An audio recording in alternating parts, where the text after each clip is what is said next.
Médicalement, l'hypothèse selon laquelle une femme allaitante qui contracte une grossesse avant le premier anniversaire de son nourrisson expose celui-ci à la dénutrition n'est pas avérée, selon nos informations. De nos jours, plusieurs femmes qui tombent enceintes pendant l'allaitement perdent la considération et le soutien de leur famille. Ce qui n'est pas sans conséquence dans le foyer. Nous assistons parfois à la stigmatisation et autres comportements désagréables envers la femme. Ainsi, dans notre enquête, 3 femmes sur 5 interrogées nous ont dit avoir perdu leur domicile et parfois sont blâmées à la place de leurs époux. De plus, 2 sur 3 femmes contactées par notre reporter disent avoir perdu leur grossesse en cours à cause du stress dû à leur stigmatisation par la société. C'est le cas de Madame Bangoura F par exemple. Elle nous a dit avoir été congédiée par sa belle-famille à 3 mois de grossesse pour être tombée enceinte de son deuxième enfant à seulement 2 ans après son mariage. Son enfant lui a été retiré, et aujourd'hui, elle est traitée comme une paria et insultée par son entourage. Ainsi, pour élucider cette problématique, notre rédaction est allée à la rencontre de Faya Ganvier Mamadounou, nutritionniste.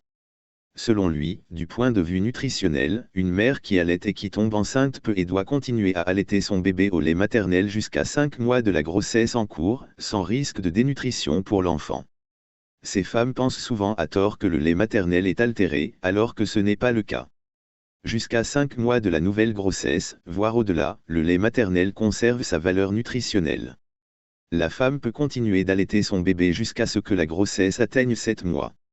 Généralement, on conseille que la femme cesse d'allaiter à partir du moment où la grossesse atteint 5 mois.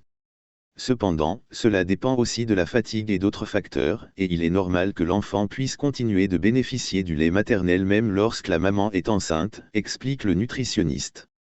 Alors, pourquoi la plupart des enfants dans cette situation sont-ils victimes de perte de poids, de diarrhée et de retard de croissance ? Dans nos sociétés d'aujourd'hui, les enseignements sont tels que les parents et les voisins des mères allaitantes pensent pouvoir reconnaître si elles ont contracté une nouvelle grossesse en observant les enfants.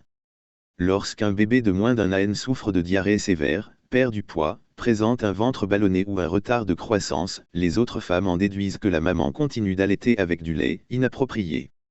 Selon le nutritionniste, ces symptômes n'ont rien à voir avec le lait ou la nouvelle grossesse. Selon notre interlocuteur, il y a un manque criant d'informations dans nos sociétés sur ce sujet. Les femmes qui allaitent et qui tombent enceintes devraient idéalement consulter leur médecin, qui pourrait les préparer à la situation qu'elles s'apprêtent à vivre. Il faut veiller à garantir les besoins nutritionnels de la femme et à maintenir des règles d'hygiène strictes. Le manque d'hygiène peut entraîner des problèmes tels que la diarrhée chez l'enfant, sans que cela n'ait quoi que ce soit à voir avec le lait maternel. De plus, il est essentiel de préparer la femme sur le plan psychologique, car la production du lait maternel est fortement influencée par l'état émotionnel de la mère. Si une femme pense que nourrir son enfant avec son lait peut provoquer des problèmes, cela peut avoir un impact réel sur l'enfant. Quel est le mode nutritionnel adéquat pour garantir l'épanouissement de la femme allaitante, du nourrisson et du fœtus ? Bien que le lait maternel soit l'aliment le mieux adapté pour les nourrissons de 0 à 6 mois, il est important de préciser qu'un mode nutritionnel approprié est nécessaire pour assurer la croissance adéquate du nourrisson et l'épanouissement du fœtus lorsque la mère est enceinte. Selon le nutritionniste, l'alimentation de la femme doit se baser sur 3 groupes d'aliments. Les aliments qui apportent de l'énergie à la mère, tels que les céréales, les tubercules, le pain, et les aliments riches en matières grasses.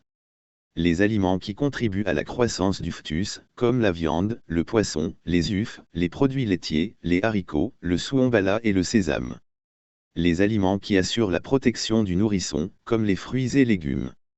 Ces 3 groupes d'aliments doivent être présents dans l'assiette de la maman à chaque repas. Il est également important de maintenir une fréquence de repas régulière, avec 3 repas principaux, matin, midi et soir, et 2 collations, à 10h et à 16h, étant donné que la femme est déjà enceinte et allaitante. Cette approche nutritionnelle peut aider la femme à satisfaire ses besoins nutritionnels et contribuer à un épanouissement optimal de sa grossesse, a-t-il soutenu. Par ailleurs, le nutritionniste souligne l'importance de s'assumer dans cette situation. Nous vivons dans une société où les jugements sont rapides. Être enceinte tout en allaitant peut entraîner des préjugés, mais il est essentiel de s'assumer. La sexualité joue un rôle important dans le couple, et c'est avec votre partenaire que vous avez choisi d'avoir des enfants. Il est crucial de bien s'alimenter, d'attendre le prochain enfant en dépit des commentaires négatifs, car ce sont vos enfants et ils seront là pour vous soutenir un jour, a conclu le médecin.